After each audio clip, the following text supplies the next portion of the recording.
One of the most popular types of contracts that we're asked to draft, and I think probably the same is true for most business lawyers, is a confidentiality agreement, or sometimes call it a non-disclosure agreement or an NDA.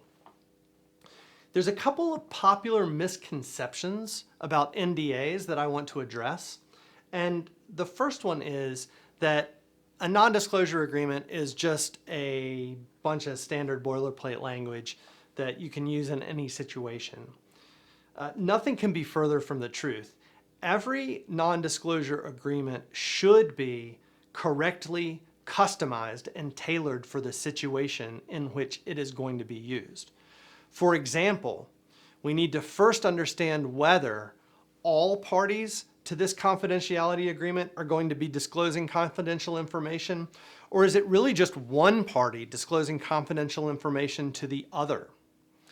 We also want to make sure that we can correctly and properly identify and define confidential information.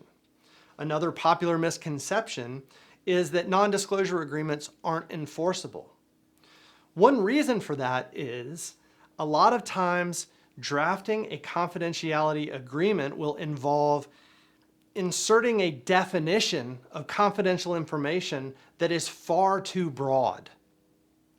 If you include everything under the sun in your definition of confidential information, then yeah, a judge or a court is going to be reluctant to enforce that.